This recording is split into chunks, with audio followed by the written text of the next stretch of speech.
हमारी संवाददाता सपना जी भी हैं, तो मैं चाहूँगा कि आप भी एक दो क्वेश्चन करें और भीम आर्मी से पूछें। दीदी आपके हाथ में माइक है, तो आप अगर पूछना चाहें किसी से तो आप। तो मेरा सवाल यही है कि जैसे कि कल वो जो टॉयलेट वाला सीन आया है, तो जो चाहे राजनेता हो या नेता हो या फिर हमारे बाबा धीरेन्द्र शास्त्री हों, वो हमेशा यही कहते हैं कि मतलब हिंदू राज होना चाहिए। तो हिंदू राज में तो फिर हिंदुओं में तो आप भी आते, तो फिर आप लोगों के साथ ऐसा क्यों?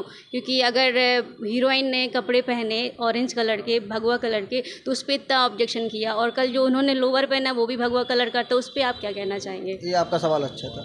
एक तरफ तो ये सरकार के लोग कहते हैं कि हिंदू राष्ट्र हम बनाएंगे, हिंदू को साथ लेके चलेंगे, और अगर एक फिल्म बनती है कोई भगवा रंग के कपड़े पहन के आता है तो उस पर सवाल खड़े हो जाते हैं, और ये लोग धरना भी देते हैं, सरकार के लोग रोड पे भी उतरते हैं, सब कुछ बातें होती। लेकिन एक वहीं उनका एक कार्यकर्ता, एक विधायक का प्रतिनिधि अगर भगवा तौल के डाल के किसी आदिवासी को पेशाब करता है तो पूरी सरकार, प्रदेश सरकार और केंद्र सरकार के मुँह में दही जम जाता है। ना तो इनका एक कार्यकर्ता रोड पे आता है, तो ना इनका एक नेता रोड पे आता है, ना कोई। सब लोग बयान देने से बच रहे हैं क्योंकि मध्य प्रदेश में भी 2023 में होने वाले विधानसभा चुनाव हैं, ठीक है। और सरकार इस पे कुछ बोलेगी नहीं क्योंकि जो इस पर फंसा है उनका ही आदमी है, और सरकार की कथनी करनी है बहुत ज़मीन आसमान का फ़र्क है। और ये इसका एक छोटा सा एग्जाम्पल है कि अगर अभी हिंदू राष्ट्र नहीं है, अभी देश संविधान से चल रहा है, और आज ये लोग हमारे समाज के लिए ऐसा कर रहे हैं, कल के दिन जब अगर ये हिंदू राष्ट्र बनाने में एक तो ये सफल होते नहीं है, संविधान का कोई मतलब ही नहीं रह जाएगा, एक तो सफल होते नहीं है, हम लोग होने देंगे क्योंकि ये देश संविधान से चलता है, भारत की संविधान की प्रस्तावना लेकर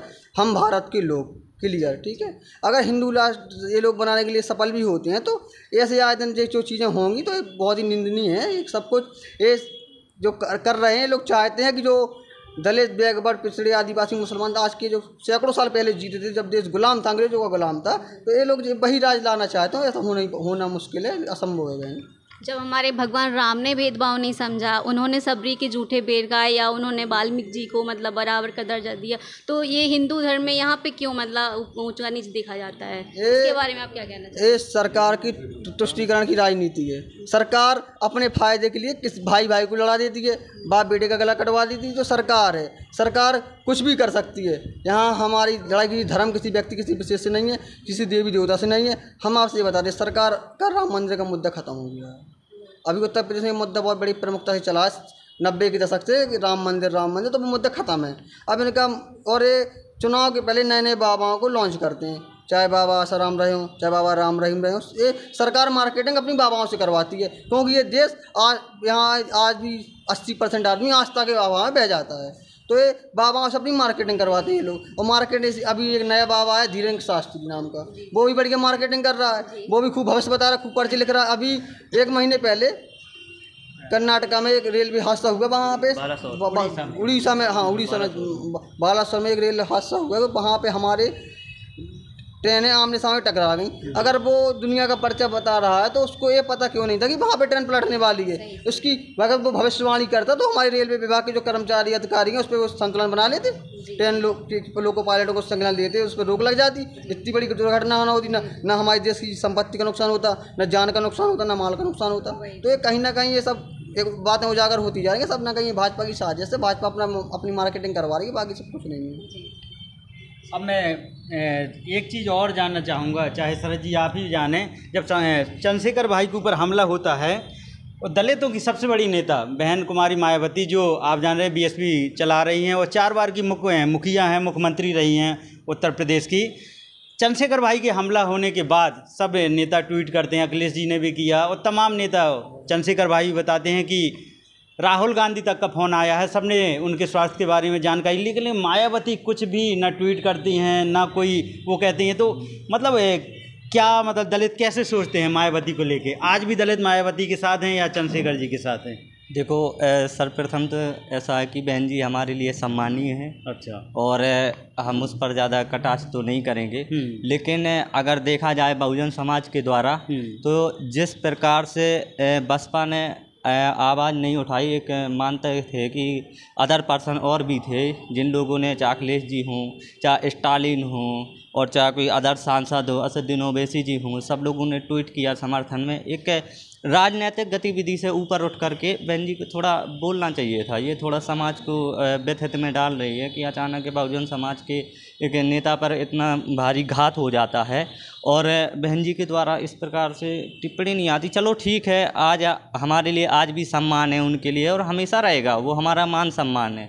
और लगातार उन लोगों के कुछ पॉलिटिशियंस के द्वारा भी आरोपित किए गए कि ये गोली चलवाई गई है या तमाम प्रकार के लगाए कि सुरक्षा की मांग रखने के लिए ये सब करवाया गया।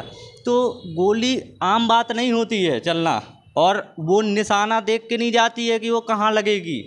कितना भी बड़ा शूटर हो तो इतना योग्य इंसान नहीं होता कि जहाँ कहेगा वहीं अगर हल्का सा थोड़ा मिस्टेक हो गया तो ये प्रॉब्लम खड़ी हो जाती है। तो ये सब नहीं कह सकते, बसपा का आधार है।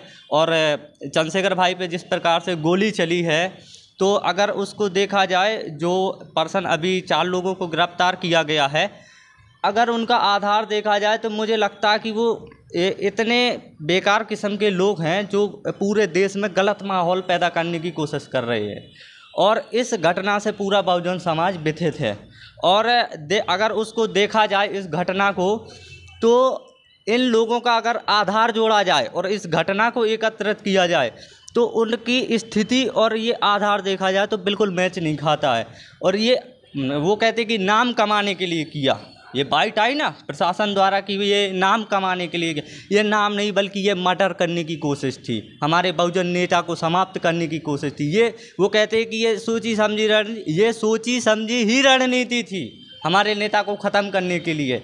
हमारा बहुजन नेता हमारी आवाज़ उठा रहा है, बहुजनों की हर प्रदेश में अत्याचार हो रहे हैं हमारे बहुजन समाज पे, चाहे घोड़ी चढ़ने से लेकर के हो, चाहे पानी छू लेने से हो, चाहे वो शिक्षा के आधार पे हो, तो चाहे जहाँ की सरकार हो, चाहे मध्य प्रदेश की सरकार देखो, चाहे उत्तर प्रदेश की सरकार देखो, बहुजन समाज की कोई बात नहीं सुनता। आज भी अगर थानों में हमारे लोग जाते हैं, मारते पीटते हैं लोग जो अत्याचारी होते हैं, तो आज भी FIR नहीं लिखी जाती है। जब भीम आर्मी का कार्यकर्ता पहुंचता तब FIR लिखी जाती है। ये माहौल हो गया। और उत्तर प्रदेश की बता दूं, उत्तर प्रदेश में जंगल राज कायम है, इसे जंगल राज ही बोला जाएगा। कब पता पुलिस किसे ठोक दे, कब पता जनता किसे ठोक दे, ये ठोक की नीति चल रही है इस देश में। और रही बात मीडिया का आधार भी बता दूं, जो उच्च स्तर की मीडिया मानती है अपने आप को, तो मीडिया का आधार देखा जाए तो वो धार्मिक राजनीति कर रही है। उनको ये इस बात का ज्ञात होना चाहिए कि यह देश स्वतंत्र देश है। वो इंडियन कॉन्स्टिट्यूशन प्रस्तावना में लिखा था, we the people of India, हम भारत के लोग। वो किसी जाति कम्युनिटी विशेष को टारगेट नहीं करती है। इन लोगों ने एक जाति को पॉजिटिव और एक जाति को नेगेटिव बना के रख दिया है।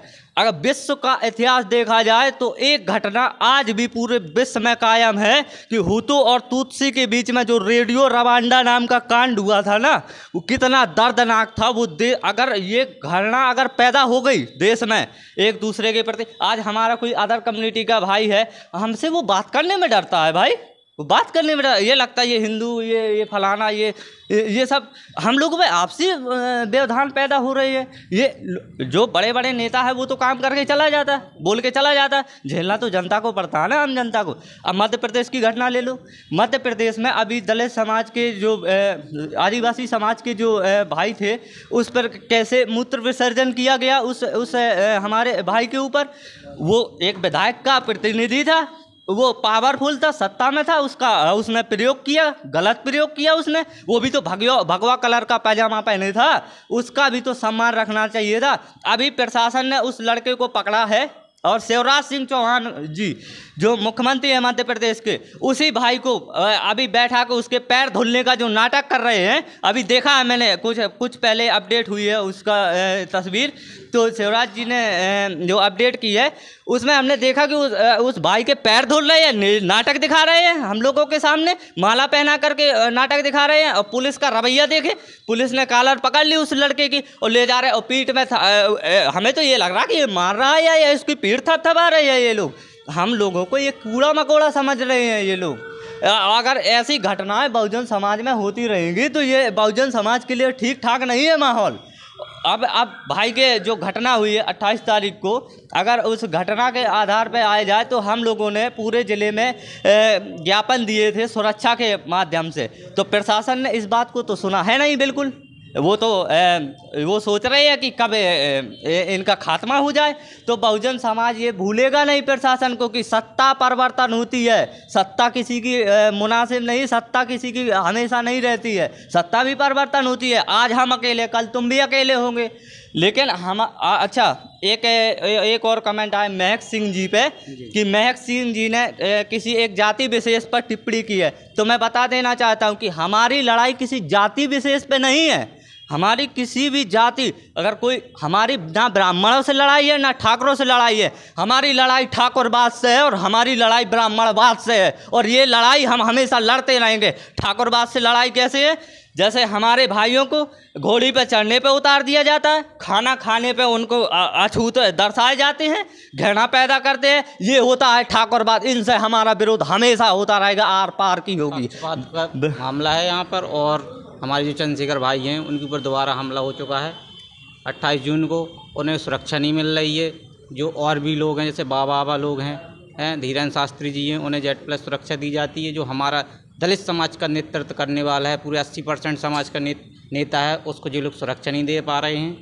तो कम से कम बहुत तकलीफ में है दलित समाज। मैं आपको बता दूं, जब देश की राष्ट्रपति एक आदिवासी महिला रहती हैं, वहीं MP के CD से तस्वीर आती है, वीडियो आता है कि जो MP CD के जो विधायक हैं केदारनाथ शुक्ला, उनके प्रतिनिधि प्रवेश शुक्ला नाम का व्यक्ति इतना नशे में धुत और एक आदिवासी के ऊपर पेशाब कर रहा है। वो वीडियो हम आप तक दिखा भी नहीं सकते, ऐसी तस्वीरें हैं बहुत कि आप क्या विचलित हो सकते हैं उस तस्वीरें देखकर। तो ये समाज में दुख है। हम क्या देखते हैं, इस चीज़ पर भी थोड़ा सा मैं और कटाक्ष चाहूँगा, आप भी थोड़ा इस पर बोलें कि और मैं जानूँगा कि किस तरह से दलित जब देखते हैं कि राष्ट्रपति बनाया जाता है, बीजेपी बोलती है कि हमने आदिवासी को राष्ट्रपति बना के भेजा है।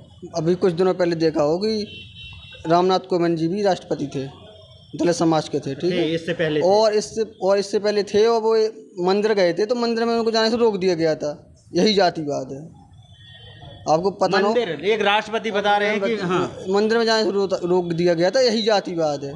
एक जब सिस्टम में बैठा इतना बड़ा तो देश का प्रथम नागरिक है राष्ट्रपति, उसके साथ जातिवाद हो जाता है तो हमारी और आपकी और औकात क्या है? इसके बाद देश में की प्रथम नागरिक राष्ट्रपति द्रौपदी मुर्मू जी हैं, आदिवासी समाज से आती हैं। तो भाजपा के लोग सिर्फ ये दिखाना चाहते हैं, देखो हम दलितों के, आदिवासियों के कितने बड़े हितैषी हैं, जो इनकी कसनियों करनी है, इसमें अंतर बहुत बड़ा है। अभी देश की नई सदन जो बनी है, इसका जो हमारे माननीय प्रधानमंत्री जी ने उद्घाटन किया, तो जो सदन है जिसका पहले अधिकार देश के प्रथम नागरिक का, उसको पूछा तक नहीं गया है। तो ये इनकी सरकार की सर जी एक चीज पे और जानना चाहूंगा। बिल्कुल ये इनके असली मुखौटे को उजागर करता है कि आपने बहुत अच्छा बताया। मुझे ये और जानना है, जब यूपी सरकार कहती है कि हम पूरे उत्तर प्रदेश में सबको एक भाव से गल्ला बंटवाते हैं, थोड़ा इस पे और बताइए। राशन पे देखो, गल्ला वो अपनी जेब से तो नहीं बंटवाती नहीं है भैया। जब ये सरकार अडानी अंबानियों के लाखों करोड़ों के कर्जे माफ कर देते हैं तो भैया योगी जी कहाँ से पैसा लेके आए? ये तो हमारे टैक्स का है। अगर वो हमारा पैसा हम ही को दे रहे हैं तो क्या दे रहे हैं भैया? अपने घर का कुछ दे रहे हैं? वो तो बाबा है। अगर बाबा कुछ कर रहा है तो वो किसके लिए कर रहा है? आने वाले लोकसभा चुनाव में 2024 में दलित क्या सोच रहा है? क्या आने वाले लोकसभा चुनाव में इस देश का दलित पूरा जागरूक है। और बड़े भाई चंद्रशेखर आज़ाद के बाद जो ये हमला हुआ है, इस पे पूरा दलित समाज चिंता करने के लिए मजबूर हो गया। लेकिन दलितों के साथ साथ इस देश का जो बुद्धिजीवी वर्ग है, बैकवर्ड समाज में, मुस्लिम वर्ग में, वो चंद्रशेखर आज़ाद को लाइक कर रहा है। और आज हमारे पास मैं पूरे देश की नहीं, अपने क्षेत्र की रिपोर्ट आपको देता हूँ। मेरे क्षेत्र से मेरे पास फ़ोन आते हैं कि भाई साहब अब बताओ करना क्या है। बढ़िया, ये आप लगे 2024 में क्या होने वाला है? दलित क्या सोच रहा है? दलित में हम ये सोच रहे हैं, बताइएगा। हाँ। अगर हमारे ऊपर ऐसी शोषण होता रहा तो हम अपने चंद्रशेखर भाई को प्रधानमंत्री बनाएंगे। 2024 में दलित क्या सोच रहा है? हम चाहते हैं कि हमारे संविधान के खिलाफ सब लोग चलें, और अगर संविधान के खिलाफ नहीं जाएंगे तो हमारा बहुजन समाज आगे बढ़ेगा। इसके लिए हम पूरी कार्रवाई करेंगे। ठीक। 2024 में दलित क्या सोच रहा है लोकसभा चुनाव में? मैं तो चाहता हूँ 2024 में भाजपा को हटा करके चंद्रशेखर भाई को लाना चाहता हूँ। आप बताएं क्या सोच रहा है दलित? मैं यही चाहता हूँ कि जो 2024 में है, हम बीजेपी के साथ तो कतई नहीं कह सकते हैं कि बीजेपी के साथ हैं। हाँ। क्योंकि हमारा जो नेता है, ये उभरता हुआ नेता जो हमारे बड़े भाई चंद्रशेखर जी हैं, तो हम हमेशा उनके ही साथ रहेंगे और हमेशा उनको सपोर्ट करेंगे। आज़ाद समाज पार्टी और बहन जी में क्या गठबंधन होगा शरद जी? देखो भाई, हमारे नेता ने तो कहा कर हो जाए, लेकिन अगर हमारे सिस्टम तो वहाँ पे है नहीं, क्योंकि हमने कई बात की अगर आपका सिस्टम हो आप करवाइए, हम अपने नेता से बात कर लेंगे। आप क्या दलित कैसे देखेंगे 2024 में? दलित जो है वो करने वाला चंद्रशेखर आज़ाद जी पर ही हम प्रधानमंत्री बनाना चाहेंगे और उनको ही वोट करना चाहेंगे। आप भी, आपसे बातचीत नहीं, क्या सोचता है दलित? हम अपने बड़े भाई चंद्रशेखर आज़ाद जी को ही प्रधानमंत्री के रूप में देखना चाहते हैं। दलित क्या सोचता है? हम अपने बड़े भाई चंद्रशेखर आज़ाद जी को प्रधानमंत्री बनना देखना चाहते हैं। आप बताएं दलित क्या सोचता है? हम भी यही चाहते हैं कि चंद्रशेखर भाई अगली बार प्रधानमंत्री बन के आएँ और हमारे लिए सही है। एक नया नेता आया बढ़ता हुआ, ये अगर शायद नेता बनेगा या कुछ करेगा तो समाज के लिए ही अच्छा कर रहे हैं। ये मैंने योगी की सरकार देख ली, मायावती जी की सरकार देख ली, अखिलेश की भी सरकार देख ली। तो हम थे राड विधानसभा में, ये राड तहसील है और राड में खड़े हुए थे। तो जो चंद्रशेखर भाई के ऊपर हमला हुआ था आज़ाद समाज पार्टी के मुखिया, और जो MP से तस्वीरें आई थी, वीडियो से आया था, तो उन दो घटनाओं पे बातचीत करने के लिए जो जागरूक दलित कहेंगे, जो जागरूक यहाँ के वोटर हैं, वो इकट्ठा हुए थे। तो क्या लगी इनकी बातचीत से आपको? क्या सोचता है दलित समाज? कमेंट बॉक्स में आप भी बताइएगा कैसी लगी इनसे बातचीत। आप देख रहे थे जनता का राज। मैं अपने संवाददाता सपना सक्सेना के साथ अवधेश पाल, बहुत बहुत धन्यवाद।